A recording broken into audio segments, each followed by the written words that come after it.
જય શ્રી કૃષ્ણ મિત્રો, હું જ્યોતિ રાધાંશી પરિધાનમાં આપ સૌનું સ્વાગત કરું છું। આજે હું તમારા બધા માટે લાવી છું એક એવું આર્ટિકલ કે જે રક્ષાબંધનમાં તમે પણ વેર કરી શકો અને તમારી બહેન અને દીકરીઓને પણ ગિફ્ટમાં આપી શકો એમ છે। આ આર્ટિકલ છે 3 પીસ પેર કે જેમાં નેક ઉપર આ રીતનું બેઠું એમ્બ્રોઇડરી વર્ક આપેલું છે। એ જ એમ્બ્રોઇડરી વર્કનો કોન્ટ્રાસ્ટમાં દુપટ્ટો આપેલો છે।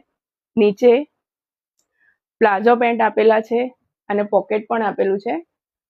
આ આર્ટિકલમાં કલરની વાત કરીએ તો એક જે મેં વેર કર્યો છે એ ઓરેન્જ રસ્ટ કલર છે અને બીજો મહેંદી ગ્રીન કલર છે, જેમાં આ કોન્ટ્રાસ્ટનો દુપટ્ટો આપેલો છે। આ આર્ટિકલમાં સાઇઝની વાત કરીએ તો M થી લઈને 3XL સુધીની સાઇઝ અવેલેબલ છે। જો તમને આર્ટિકલ ગમતું હોય તો તમારો મનગમતો કલર અને સાઇઝ બુક કરવા માટે નીચે આપેલા વોટ્સઅપ નંબર ઉપર સ્ક્રીનશોટ પાડીને મોકલો અને તમારો ઓર્ડર બુક કરાવો। અને આવું જ અવનવું કલેક્શન જોવા માટે રાધાંશી પરિધાનની મુલાકાત લો અને અમારા રાધાંશી પરિધાનના ઇન્સ્ટા આઈડીને ફોલો અને શેર કરવાનું ના ભૂલતા। જય શ્રી કૃષ્ણ।